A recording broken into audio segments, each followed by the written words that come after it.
Заюуцганд манайхан өнөөдрийн дугаараараа өшөө олт гэж ямар нарийн зүйлүүдийг харуулах 2015 оны The Dressmaker киног ирж өгөхөөр онцоллоо. Ингээд олдын мөршлгөө киноныхоо үйл явдал руу орцгоё.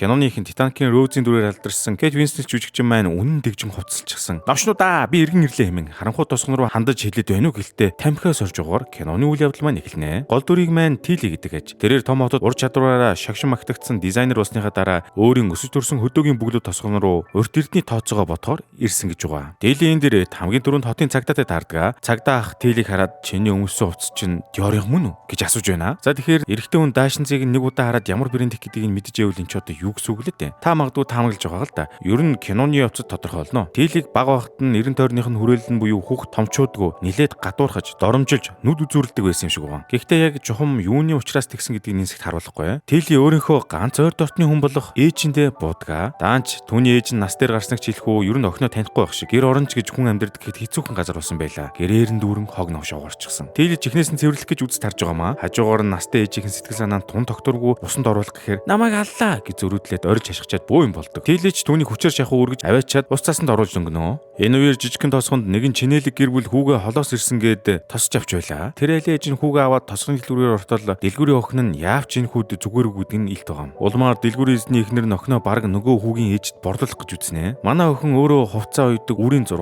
цагт босож үчийн бүрий дунтдаг л гин. За бараг л үнсгэлж юм шүү дээ. Гэтэл нөгөө ээж нь хүүгийнхээ эхнэрийг өөр хотоо сонгож авах юм баха. Нөгөө талд дэлгүүрийн эзэн холоос ирсэн хүүтэй хэд 3 үг солиос ууж ив. Юу болсон бэ гэхлээр хүүгийн ээж нь сүүлийн 2 жил шахуу эдний дэлгүүрээс өр 50 барьж амьдарч ирсэн. Одоо бол тэр өр нь явсаар нилээн өндөр дүнд хүрсэн гэж байна шүү. За нөгөө талд Тили маань ээжийнхээ гэрт их цэвэрлэгээ гэдгийг утгаар нь хийж байла. Хамаг хэрэггүй огоо шатааж нүгэлцэн утаан дээшигээ төнгөрөө төвнөө. Тосгоныхон толгодын оройгоос гарч буй утааг хараад Тилиг яалтчгүй нутагтаа буцан ирснийг нь анзаардаг. Зарим нь бүр хэлж байгаа. Ал урчин буцан иржээ энэ тэргээд шивэр явэр хийгээд байгаа л та. Өнгөрсөнд нь одоо ямар ч чөтгөр нь болоод өнгөрсөн юм бол доо гэж. Энэ хэсэгт манай киноны үндсэн хорон санаатны дүр гарч ирж байгаамаа. Энэ хүн бол тосгоны хамаг бүдүүн дарга бөгөөд Тили баг насандаа энэ даргын хүүгийн амь насыг хөнөөсөн эргээр өөр хот руу цөлөгцсөн болж таарав. Тэгээд Тили маань ээжээсээ хол асрамжийн газарт өсөж тэндээсээ Лондон руу зүгтааж цаашаага Парист очиж загвар зохион бүтээгч болжээ. Бас нэлээд бартаатай амьдралыг тоолж илдээ хөрхөө. Тэн даргын эхнэр нь хүүгийнхээ хэргийн дараа сэтгэл санааны хувьд огцом тогтургүй байх болсон ба хэд их эмх цэгц баримталдаг сандарч дэвдэгтэй амархан гэдгийг шууд мэдэгдэнэ. Энэ жижиг тосгонд маань бас хөл бөмбөгийн тэмцээн дээр болдог гэж байгаа. Үгүй тэгээд болохгүй юм байхгүй л дээ. Хот орол тэмцээний үзээд багуудаа дэмжицгээж байгааг нь харахад бас их сүртэй арга хэмжээ болтой. Энэ үеэр соёлцсон нийгмээс ирээд удаагүй байгаа Тили өсгөө маань час улаан даашинцтай хурж ирэнгүүтээ нэх эрхэмсэг гихчин суудлаа эзэж тэмцээнийг үзэн сонирхдог. Тэгтэл түүний энэ олноос онцгой байдал нь нөгөө хэдэн хөл бөмбөгчдийн анхаарлыг татаж бүр урд бөмбөгөө хөөхгүй Тили рүү таг ширтцгэн нөгөө лаг тэмцээн энэ бараг цэцэрлэгийн хүмүүсийн тоглоомоос ялгатгааргүй инх замраагүй болоод эхэллээ. За тэгээд эхний раунд өндөрлөхөд хөл бөмбөгийн тамирчдын нэг Тэдиг их залуу Тили дээр ирээд олон юм ярьж хэлдэг. Амхандаа тэрээр ингэж байгаа. Бид тэмцээндээ анхаармаар байгаа ч чамаас болоод чадахгүй байна гэд хэлэх гээд байгаа л та. Ер нь бол Тилигийн зорилго нь гоо үзэсгэлэнгээр олон хүний харааг булаах юм шиг байгаа. Гэрэл зурагчийн хүртэл битүү түүний зургийг дараастай. Энэ үеэр нөгөө дэлгүүрийн эзэн охиноо дахиад л нөгөө баян айлын хүү чаах гээд үзэж байла. Дэлгүүрийн охин баян айлын хүүгийн хажууд зогсож байхад нөгөө залуу нь бас Тилиг ширтээд шүс мүс нь урсаад зогсож байх шиг. Тэрийг нь анзаарсан дэлгүүрийн охин баргар царайлаад нэг булан олчихсан эмороо сууж байгаа юм. Дэлгүүрийн охиныг ийм бүтээгүй хайрхад лөө шаналаа сууж байхад нь Тили гарч ирснээр түнд ингэж хэлж байгаа. Удахгүй үжлэг болох гэж байгаа штэ хөө. Чи нэг аятайхан хувцсны бодооч. Би мэрэгжлийн дизайнер стилист хүн байгаамаа. Хувцас загварын тал дээр бол би өстө бүгдийг хийдгээ.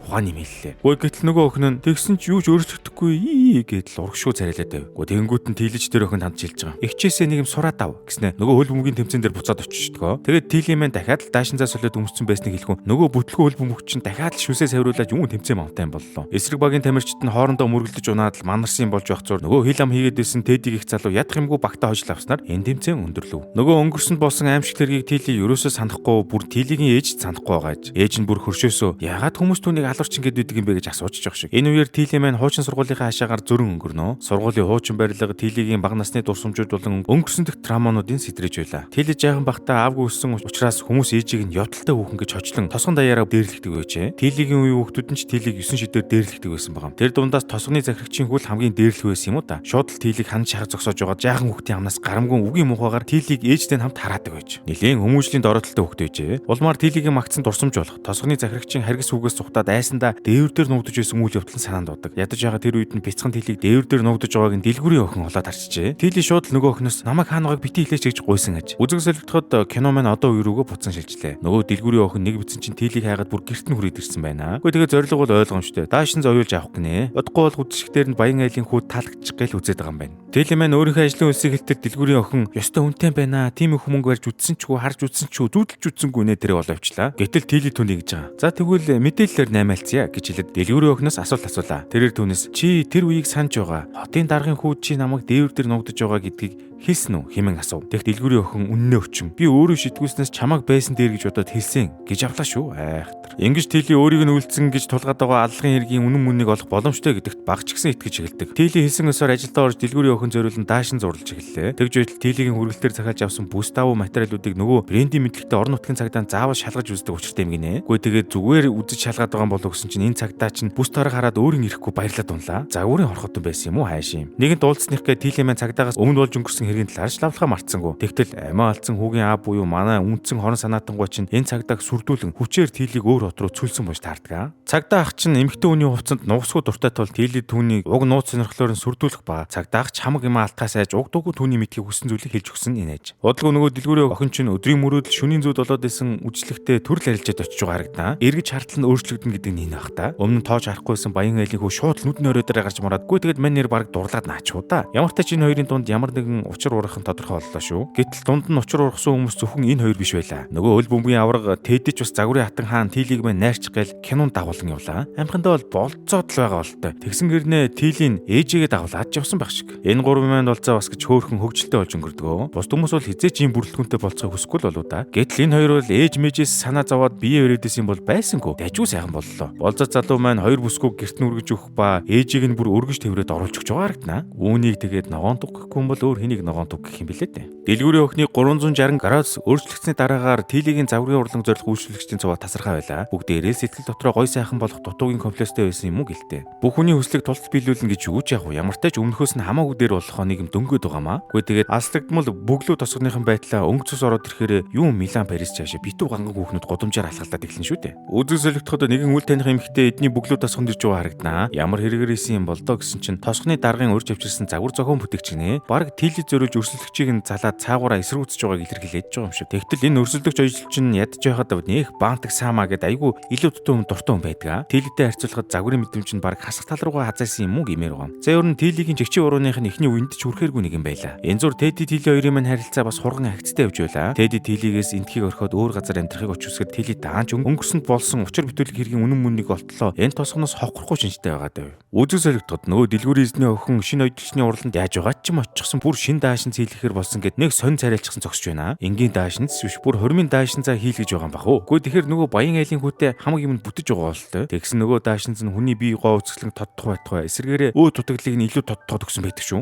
За тэгээд дэлгүүрийн охин хачин баргаар царайлчсан ядаж байгаад ирээдүйн хатан мэж нь шал худлаа нь хажуугаар нь яриад хэрэг алгаа. Хатан мэжийн хувьд бэрэн таалагдахгүй байгаа болохоор хүүтэй аль болох муугар харагдуулах гэд шал балай даашинцыг нь янзын гой зохиж байна энтергээд худлаа яриастай. Охинч тэгээд толон тараад гутраа зогсож байхад нь нөгөө айхтар дахамжийн сүүл рүүгээ хүүгээ хүчээр чирээд ороод ирдэг. Уг нь залуун сүйд төсгөөгөө хормын даашинцтай байхыг хормын өмнө харж болдгоо гэсэн уламжлалт сүсэг бишрэл байдаг да. Ээж нь бол яаж хийж байгаа л бэрээ шамирсан байдлаагаар нь хүүтэй харуулах гэж чижирсэн энэ аж. Дэлгүүрийн охинч дахамжийн сүйд залуу хоёроосоо зогцоор аврагч Тили дээр ирээд төд удалгүй алдсан өнгө зүсээ эргүүлэн олж авдаг. Нэрээ өнгө зүсээ сэргэн гэснээс шинжилгээний бэлэг ажиллагаа эд өрнөж ихсэнтэй холбоотойгоор та нар маань хайртай хүмүүс болон Монитагийн бэлгэндээ юу сонгох вэ гэд эргэлзэж байна уу? Тэгвэл Wellbe Shop-оос ус арчилгаа болон эрүүл мэндийн бүтээгдэхүүнийг багтаасан шинэ жилийн тусгай багцыг цөөн тоогоор хямдралтай үнээр худалдаанд гаргасан байна. Багцад хэрэглэгчдийн хамгийн дуртай бестселлер бүтээгдэхүүнүүд багтсан ба Wellbe брендийн ус арчилгааны 4 төрлийн бүтээгдэхүүнтэй 2 төрлийн багц, эрүүл мэндийн мөн 4 төрлийн бүтээгдэхүүнтэй багц гэд нийтдээ 3 өөр төрлийн багц гаргасан байгаа юм шүү. Мөн бүх багц нь 15-аас 30% хямдралтай худалдаалагдаж байгаа тул шинэ жилээр ажлын монитогоос авахгүйад найз нөхөд гэр бүлийнхэндээ өгөхөд хамгийн тохиромжтой чанартай бэлгийг хайж байгаа бол та Wellbe Shop-оос сонголтоо өгөөрэй. Тили ажилдаа Pro Max-ын болохоор хэдхэн минутанд хувцс, нүүр царай, үс зүс гээд дэлгүүрийн өхөнд бүрэн шинжилт хийж шамралтаас намралтыг нь бүтээж өгсөн байдаг. Үүний үр дүнд сүйт хар хүнч чухам сайхны өмнө харц хуруугүй гэдэг шиг сүйт төсгөөгөө гөлрүүд эрүүн бараг шалан дээр ухаан санаа нь үүлэн дээр гарагдана. Хөөхий дахамжийн одоо явахтай тэгээд боож өгөхийн наагур юм болж байгаа. Тэгснэ хүүдэн гэж байгаа. Ийм хүүхэндийг гэрэлж яах гээд байгаа юм бэ гэд гандан буурахгүй олон юм ярьсаар л байлаа. Уг нь хүүгийн хин шийдэх амьдрал байгаа юм да. Удалгүй дэлгүүрийн охин Баян айлын хүү хоёрын маань хорим хийхээр болж тэдэж сүйт залуугийн сайн найзаар оролцохоор болсон тул тэлий дээр ирээд ёслон хослоо оюулахар болдгоо. Одоо тэгээд бие биедээ талтаа болсон хүмүүст бол биеийн хэмжээг авч өгөлцөх гэж янцгааж өгнө. Тэлий өөрийгөө хараагцсан хүн гэж боддог юм болохоор хүмүүсийг хамаагүй өөртөө ойртуулдаг юм уу та. Хангаа шиг нөмөртөө тэдий залуу юугээл тийм ачин хараалж чадах гэсэн балан амьд итгэвдэ. Тийм байдаггүй маа. Байсан ч бидэнд наалтахгүй гэдэл тэлийдээ янз бүрээр ойлгуулах гээл үзээстэй. Тэгж жагаад мань хоёр маань бүр үнсэлцээд авлаа шүү. За тэгээд энэ хоёр маань баг учир начраа олцчих шиг боллоо. Удаа өдрүүд нь тэлий өнгөрсөнд болж өнгөрсөн хэргийн үнэн мөнийг тодруулах гээд 9 шидийн харгас сэдээстэй. Нөгөө даашин сонирхдаг ах хүүг даашинсны материалаар панаалдаж яваад хуучин хэргийн материалтай танилцв. Тэгсэн чинь сургуулийнх нь багш шууд гэрчээр мэдүүлэг өгөхдөө тэлийг буруутгасан байж таардаг. Тэр мэдүүлэг дээр нь тэлий хүүгийн толгойг чулуугаар цогж байгааг харсан энэ гэсэн байгаамаа. Яалтчгүй тэлий маань багада тийм үйл гаргахаар хүүхэд байгаагүй юм шүү дээ. Улмаар тэлий уг хэргийн материалыг авч яваад багш дээр очиж уулзахаар шийддэг. Гэтэл нөгөө багш ухаантай минь эцсүүлдээ өөрийгөө хотлоо юм зохиож ярьсан гэдгээ хүлээмжшүүлдэг. Тэгснэ бүр ингэж байгаа. Чи угаасаа л муу хөхтөөс идэргээд балаа юм бас яриад унлаа. Ер нь яахлаарэ ийм хүн багш болчихсон явж идэг байна. Нэрийн худалдагч охины нөлөөгөөр баахан хүмүүс тэлийгээр дахин үйлчлүүлэхээр хурц ирдэг. Одоо тэгээд нөгөө өрсөлдөгч загвар зохион бүтээгч нь ямар ч мэдрэмжгүй хүн байгаад хаад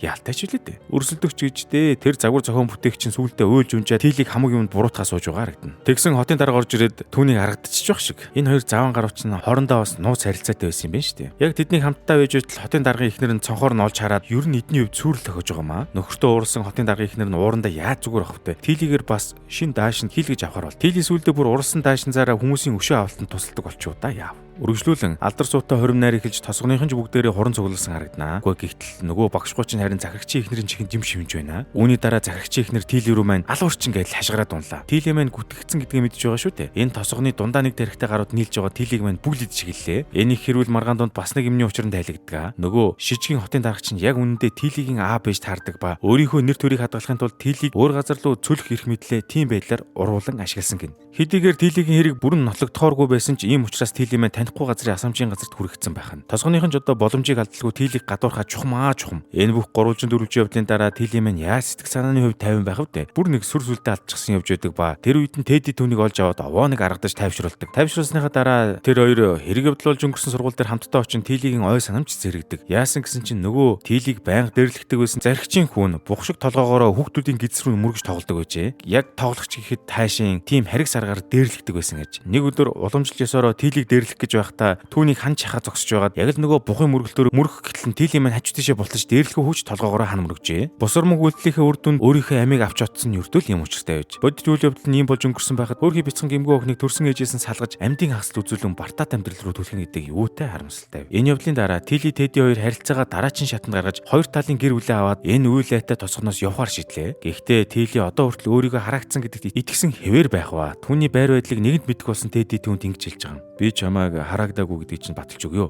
гэж хэлээд юуг үр тариагаар дүргсэн танк руу үсрэхээр зэхвэ. Угаасаа ч эднэр ингэж тоглодог юм байна л да. Гэтэл Тилий Тэдийг ийм үйл гарахгүй байхыг хамаг чадлаараа гуйх ба даанч Тэди түүний үгийг навалгүй үсэрчдэг. Харамсалтай нь ингэж үсэрснийхээ дараа Тэди тэндээс эргэн гарч ирсэнгөө тэрээр золгүй байдлаар ертөнцийн мөнх усыг үзүүлсэн энэ ажээ. Тун харамсалтай. Тэдигийн энэхүү гинти үхэл нь Тилийд маш их хүн цохилт болдог ба цорын ганц итгэж эхэлж байсан хүний алдна гэдэг нь түүний хувьд бүгдээ ертөнцийн хязгаарыг үтсэн мэт санагдах нь тодорхой. Гэтэл нөгөө хил амтай тоцгоныхын Тилийг Тэдигийн үхэл буруутгаж дахиад л нүр нүдгөө гадуурхаж эхэллээ. Энэ удаа Тилий маань дахиж сэргэхээргүй сэтгэл готрол ордгоо. Тосгоны хэдэн тарихгүй нөхдүүд нийлчихсэн Тилийг Тэдиг аасан энтергээд ховж ивл ярьцгаасаар л байлаа. Ер нь Тилий байгаагүй бол хэн эднэрийн стил имижийг дээшлүүлэх байсан ч юм бүүмэд. Улмаар Тилийд үлдсэн ганц ойр дотны хүн болох ээж нь бас хүний их юм гэсэнтэй охиноос сэргэж гэдэл үзэж хараад байгаа юм. Даанч тэгээд тайртай үнэ алдсан хүн чинь эргэж зэрэгтлээ бараг 1000 жил болно шүү дээ. Ээж нь охиноо хооллож үзлээ. Даанч нөгөөх нь сэтгэл готролдоо живээд юун хоол унд идэх мантай болсон юм шиг байна. Тэгж байтал эдний ээж нь өнгөрсөн амьдралынхаа түүхийг сөхөж яагаад хотын даргаас хүүхдтэй болсон талаараа ярьж өгнө. Ээжийн хувьд бол энэхүү залуу насны алдаа нь амьдралынх нь хамгийн том алдаа болон хувирсан бөгөөд арайч тийм хачин хүнтэй гэрлэгтэй ани галзуу хүн байгаагүй дээ баярлдаг хэмээн ярина. Ер нь бол игч захирагчийг төрүүлж хайсан юм байна шүү дээ. Захирагчийн одоогийн эхнэр нь нэлээд чинэлэг айлын ганц охин байсан учраас нөгөөх нь мөнгөний үнэр дагаад улмаар түүнтэй гэр бүл болсон ажээ. За тэгээд өнөөх арчаагүй захирагч лагч нь Тилигийн ээж таягдсандаа шаарлахад охиныг нь салгаж цүлсэн гинэ. Ээжийн хувьд одоогийн байдлаас харах нэ охиноо ийм хөгийн газар, ийм хөгийн хүмүүстэй амьдралаа өнгөрөөснөөс харь газрыг зорж эрдэм чадaltaй хүн болоод ирсэнд нь баяртай байгаагаа хэлдэг. Уг нь бол охиныгоо ийшээ хизээж битгий эргэж ирээрэй гэж залбирдаг байсан ч ирснийхэн дараа охиноо маш их сансан гэдгээ ойлгосон аж. Тилигийн ээж улмаар нэг юм сэтэд байгаа бололтой захаа бичин найзаараа дамжуулж шуудан төхөр боллоо. Тэр үеэрээ найздаа бас жигмэг авч өгдөгөө. Даанч Тилигийн ээж нь харих замдаа гинт ухаан алдаж унаад унахтаа аль нэг ясаа хугалж цус харуулт өгснөөр бурхан болсон байдаг. Ингэж Тили маань хоёр дахь удаага эрхэм чухал хүнээ алдлаа. Ээжийг нь оршуулгын ёслол дээр Тили цагдаа найзтайгаа хамт хоёулангаа хүндэтгэл үзүүлэн зогсоно. Үүний дараагаар цагдаа ах Тили хоёр шал согтуу Тилигийн ээжийг дурсан хөгжмөө чанга дээр нь тавьчихсан үчийг өнгөрүүлж байлаа. Гэтэл нөгөө сургуулийн багшгүй чинь хүн юм уу дуртай болохоор Тилигийн цонхоор шагааж энтер тагнуулаад байгаа мó хаашийн. Тэгж явж байгаа Тилигийн гаргаж идсэн ойдлын машин дээр тэгэлж унаад гимтлийн имлэг барааддаг. Тэгээд харанхуй шөнөөр юухай гээд лайлын гэрийн урдуур явдаг байна. Төд удалгүй Тили маань ч зоргоо чангалан захирагчийн эхнэр дээр очиж ээжд нь болон өөрт нь юу тохиолдсон гэдгийг бүгдийг нь өнгөтөр ярьж өгөв. Үүний дараа хамаг нүдэн нээгдсэн захирагчийн эхнэр нөхрөө харанхуй өрөөнд түлээгээ сууж байгаа юм да. За тэгээд нөхрөө эренгүүт нь эхнэр нь хэлж байгаа. Би чамайг миний ардуур явдаг байсныг олж мэдсэн. Чи намайг өвчтөе болгосон гэж хэлж байгаамаа. Гэтэл нөхөршөө өмнө гимшиж ухаарж байгаа ямар ч шинжгүй. Чи угаасаа мэдрэлийн өвчтөе хүн. Би чамайг хүссэн зоргоороо ашиглана гэхдээ эхнэр нь уурандаа түүнийг зүгээр хутгалаад хайчив. Ингээд эцэст нь тэрээр үлийн үрээ эдэлж тэнгэрт дэвсэн байдаг. Эцэст нь Тилэ маань тосгоныг орхин явахаар сэтгэл шулуутсан байгаа харагдана. Өөрийнхөө гэрийг галдан шатаагаад амьдралд нь зовлон шаналлаас өөр зүйл авчраагүй бүглүү тосгоныг орхин явлаа. Гал дүрэлцээр тосгон бүхэлдээ шатах үед Тилэ маань Парисыг зорин явдаг ба энэ түрээд кино маань өндөрлж байгаа юм. Нэрээ дахин сануулхад шинэ жилээр ажлын монитагаас авахгуулаад найз нөхөд гэр бүлийнхэндээ өгөхөд хамгийн тохиромжтой чанартай билгийг хайж байгаа бол та Wellbe Shop-оос үс ажиллагаа болон эрүүл мэндийн бүтээгдэхүүнийг багтаасан шинэ жилийн тусгай вакцыг сонгоорой. Wellbe Shop-ийн Wella Londo зэрэг үс ажиллагааны бүтээгдэхүүнүүд нь маш чанартай, хүмүүс ч ам сайтай байдаг. Хэрвээ та худалдан авахыг хүсэж байгаа бол Shangri-La Mall, Central Tower, Зайсангийн Сила төвүүдийн 2 давхурт байрлах Wellbe Shop болон онлайнаар www.wellbeshop.cg-ээс худалдан авах боломжтой гэдгийг дуулгая. Амьдрал чинь дэм болдоггүй юм а гэхэд үргэлж төвөг саад учруулж байдаг хэцүү хүмүүсийг твчхийн оронд өөрийн хүссэн замаараа хинээс ч хараат бус эрх чөлөөтэй амьдрах нь юутай ч харьцуулшгүй тансаглал шүү дээ. Бид хэний ч өмнөөс зовх үргүй лээ. Та бүхэн маань энэ киноны талаарх сэтгэлдээ комент хэсэгт хуваалцаарай. Мөн биднийг дэмжин лайк болон subscribe дарахаа бүү мартаарай. Дараагийн дугаар тун утгуур нь хүлээж байгаарай.